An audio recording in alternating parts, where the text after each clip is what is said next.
Way of the Warrior Kid, From Wimpy to Warrior, The Navy SEAL Way, by Jocko Willink. Chapter 17, Fish in the Water.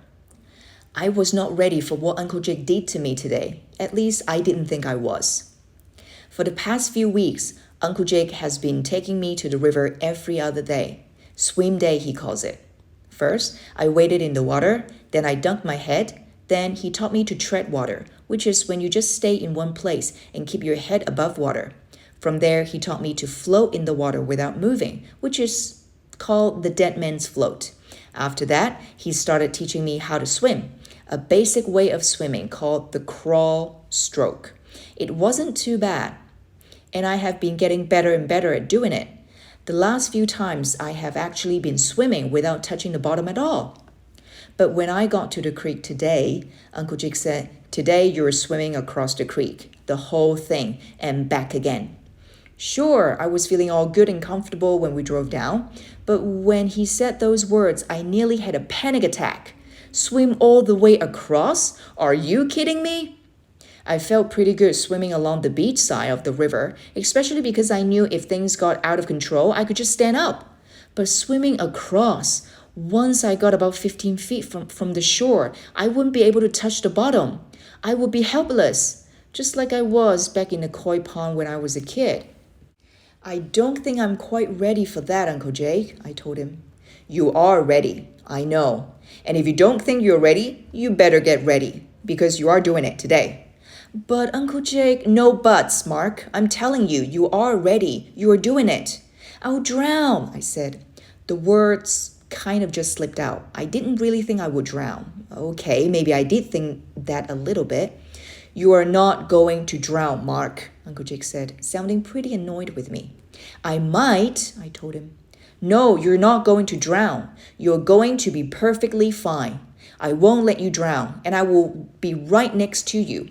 In the SEAL teams, we never do anything in the water alone, without someone watching us. No one should ever do anything in the water alone. You need to have someone watch and make sure you are safe. It's called a swim buddy, and I will be yours. You will? This made me feel better. Of course, Uncle Jake wouldn't let anything happen to me. Yes, I will. I will make sure nothing happens to you. You are ready. Now let's go. Okay.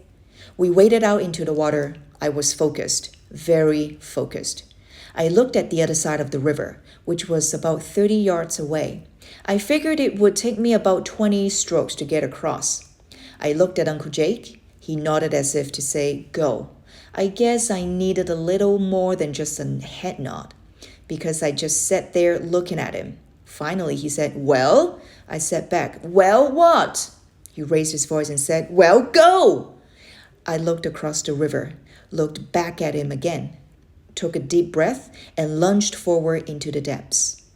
Uncle Jake went right along with me, which made me feel very safe and very calm. I knew nothing would happen to me while Uncle Jake was right next to me. I did the stroke just the way he had taught me. It worked perfectly. I focused on the other side, kept concentrating, and felt the comfort of having Uncle Jake right next to me. The bank on the other side got closer and closer. I started to feel for the bottom with my toes on each stroke. Finally, about 5 feet from the bank, my toes touched the bottom, and I pushed myself to the bank. I made it! I made it!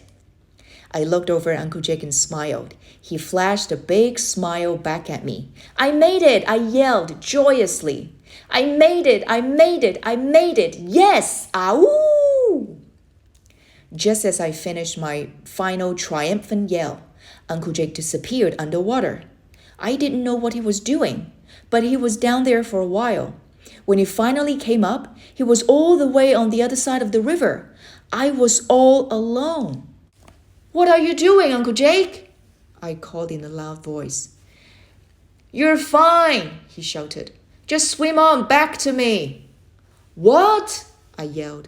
This was not cool at all. I had made it over, but I definitely didn't think I would be able to make it back, not by myself. I said, you would be fine, and you are. Now just swim back over here to me. I was torn between looking like a wimp and possibly drowning. I decided to go with looking like a wimp. Actually, Uncle Jake, I would be a lot more comfortable if you could swim over here so you can swim back with me, please.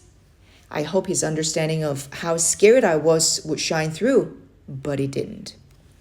Nope, I'm not coming over. You made it there. You can make it back. Trust me. Wait, isn't trust me something that people say when they aren't telling you the truth? And besides, he had already told me he was going to stay close to me. How could I trust him? Finally, I just said, well, I don't think this is a very good idea. Maybe you could just please come over here and... Uncle Jake cut me off. This is a very good idea. You know how to swim. You made it there. You can make it back. Now on the count of 3, go. 1, 2, 3, go. For some reason, which I may never understand, when he got to 3 and said go, I made an instant decision. I pushed off the bank and started to swim. I felt scared and alone at first, but I just focused on the other side and kept swimming. Each stroke brought me closer and closer to Uncle Jake and the sandy little beach on the other side. Then, just when I really felt comfortable with it, I felt my foot touch the bottom. I made it! I had made it! Yes! Uncle Jake smiled again and said, okay, you can hoot now. With that, I let out the biggest "Ow" I had ever yelled in my life. I looked at Uncle Jake and said, I'm like a fish in the water. I waited for him to yell, well, fish in the water. He said, just remember, you still owe me a jump off that bridge.